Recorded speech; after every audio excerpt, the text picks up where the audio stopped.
आदाब। सुबह 8 बजे की खास खबरों में आपका खैर मकदम है। मैं हूं सबिया खान। झारखंड असेंबली इंतखाबात के लिए आज वोटों की गिनती अब 8 बजे से शुरू हो गई है। ख्याल रहे कि 81 निशस्तों के लिए झारखंड में 5 मरहलों में वोट डाले गए थे। तमाम 24 जिला सदर दफातर में सुबह 8 बजे से वोटों की गिनती शुरू हो गई है और आज दोपहर तक नताइज का ऐलान कर दिया जाएगा। इसके लिए सख्त एहतियाती इक़दाम किए गए हैं।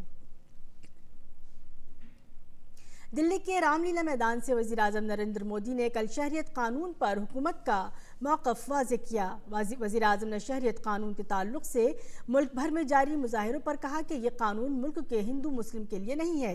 अपोजिशन को आड़े हाथों लेते हुए वज़ीर आज़म ने कहा कि लोगों को गुमराह करके मुल्क को खौफ और लाकानूनियत के माहौल में ढकेलने की साजिश हो रही है। मुज़ाहिरीन से तशद्दुद पर आमादा न होने और अपोजिशन की जमातों की साजिशों को नाकाम बनाने की अपील करते हुए वज़ीर आज़म ने कहा कि मेरा पुतला जला लीजिए लेकिन मुल्क की इमलाक को मत जलाइए। वज़ीर आज़म ने कहा कि कांग्रेस और उसके साथी शहरों में रहने वाले कुछ पढ़े लिखे अरबन नक्सल ये अफवाह फैला रहे हैं कि सारे मुसलमानों को डिटेंशन सेंटर भेजा जाएगा। कुछ तो अपने इल्म की कदर कीजिए, एक बार शहरियत तरमीमी कानून को पढ़ तो लीजिए। वज़ीर आज़म ने डिटेंशन सेंटर के ताल्लुक़ से अपोजिशन जमातों के झूठ को बेनकाब किया। वज़ीर आज़म ने कहा कि पुलिस वालों को अपनी ड्यूटी करते वक्त तशद्दुद का शिकार होना पड़ रहा है। वज़ीर आज़म ने कहा कि आज़ादी के बाद 33,000 से ज़्यादा पुलिस वालों ने अमन की बहाली और आपकी हिफाजत के लिए शहादत दी। वज़ीर आज़म नरेंद्र मोदी ने कहा कि दिल्ली के 40 लाख से ज़्यादा लोगों की ज़िंदगी में नई सुबह लाने का एक बेहतरीन मौका मुझे और बीजेपी को मिला है।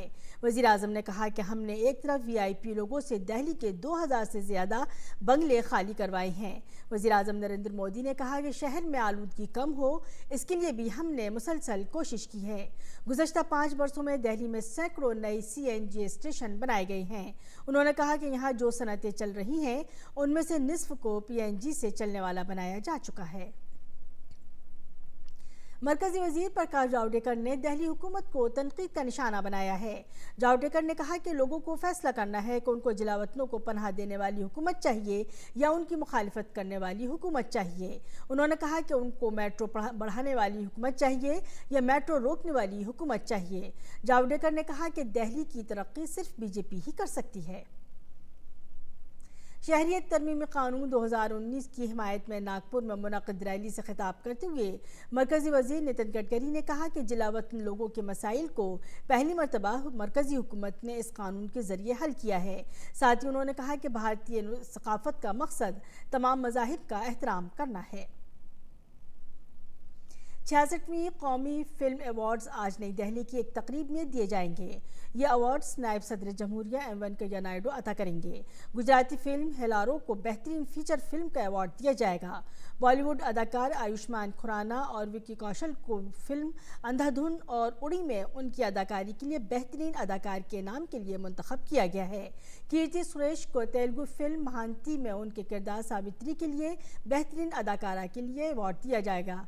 मराठी फिल्म पानी को माहौलियात और उसके तहफ़्फ़ुज़ के बारे में बनी फिल्म ने बेहतरीन फिल्म का अवार्ड जीता है।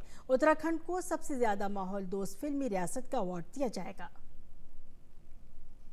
अफगानिस्तान के सदर अशरफ गनी इतवार के रोज़ आए इंतखाबी नताइज के मुताबिक एक बार फिर हुकूमत की बागडोर संभालने जा रहे हैं। इंतखाबी अफसरान ने इब्तदाई रुझानात के मुताबिक ऐलान किया है कि सदारती इंतखाब में अशरफ गनी को अक्सरियत हासिल हो गई है।